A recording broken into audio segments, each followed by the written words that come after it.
229 करोड़ रुपए व्यय किए गए और 245-48 करोड़ रुपए खर्च दिखा दिए गए।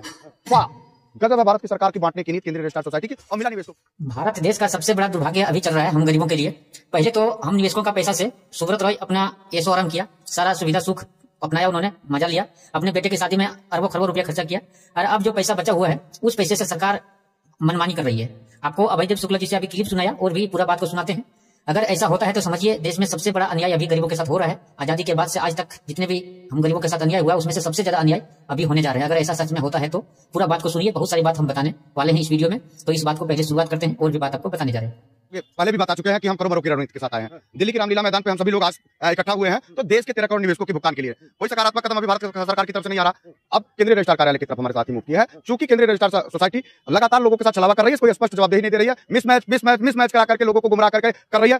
सुनते हैं कि 229 करोड़ अभी आरटीआई आई है, मुझे मेरे पास नहीं आई है, 229 करोड़ रुपए व्यय किए गए और 245-48 करोड़ रुपए खर्च दिखा दिए गए। वाह, गजब है भारत की सरकार की बांटने की नीति केंद्रीय रजिस्ट्रार सोसाइटी की और मिला निवेशकों को कुछ भी नहीं। ये लगता है कि सहारा प्रबंधन तंत्र और सुब्रत राय के टीम के साथ भारत की सरकार पूरी मिल के देश के लोगों का पैसा बंदर बांट करने की तैयारी। तो अब तो बनता है कि हम कार्यालय को घेरे, वहां चले, पूछें कि भाई इस पैसे को किस आधार पर बांट रहे हैं, किस आधार पर। क्या देश के निवेशकों का जो बांड है 86,000 करोड़ रुपए का 1.5 लाख करोड़ रुपए से ज्यादा की धनराशि तो पहले से ही आपके पास पड़ी है। जो 5,000 करोड़ रुपए भी आया है इसको भी बंदर बांट कर दे रहे हो। पैसे का तो कहीं अता पता लग ही नहीं रहा है और तिल के लोग मर रहे हैं। ये रणनीति, ये नीति मुझे लगता है कि देश के सरकारों ने लोगों को गुमराह बनाने के लिए। जैसे मैंने अभी आपको सुनाया 238 करोड़ रुपया खर्च बताए गए हैं, यानी कि जो पोर्टल में काम करने वाले हैं, देखरेख करने वाले हैं, उनका सैलरी वगैरह में खर्च जो भी हो वो खर्च अपने हिसाब से बता दिया गया। यानी पैसा मिला नहीं किसी को, पोर्टल से पैसा तो मिला नहीं लेकिन पोर्टल में बैठे हुए लोग को सैलरी मिल गया। ये बड़ी दुर्भाग्य है, हम गरीबों का पैसा को किस तरह से बंदर बांट किया जा रहा है। और आगे आपको सुनाते हैं अभयदेव शुक्ला जी से कि किस तरह से आगे का रणनीति है, क्या हिम्मत दे रहे हैं वो, किस तरह से हम निवेशकों को एक मजबूत बनाने की काम कर रहे हैं। ये सारा चीज आपको सुनाएंगे, बहुत ऐसे 4-5 बातें आपको अभयदेव शुक्ला जी से सुनेंगे जो आगे का रणनीति क्या है। तो पहले से ये बात सुनिए। कोशिश करने वालों की कभी हार नहीं होती। तो आज मैं ये महसूस कर रहा हूं कि अब देश के निवेशकों का पैसा बहुत दिन तक भारत की सरकार गुमराह करके नहीं रख पाएगी।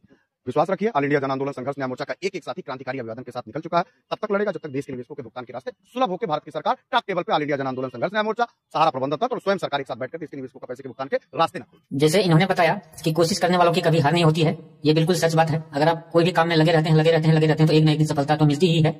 और भारत की आजादी भी इसी तरह हुआ था। लगभग 50 साल 60 साल तक आजादी की लड़ाई लड़े, कितने राजा महाराजा मरे अंग्रेजों से लड़ते हुए, और उसके बाद फिर आम आदमी नागरिक मरे, कितने लोग मरे, उसके बाद जाके आजादी मिली। तो उसी तरह से इस जो सरकार है और जो बड़े बड़े कंपनी के लोग हैं, जो ठगी लोग हैं, ये सब हम निवेशकों को गुमराह कर रही है। तो इससे लड़ना है, अपने धन संपत्ति को पाने के लिए, अपने जमा पूंजी को पाने के लिए।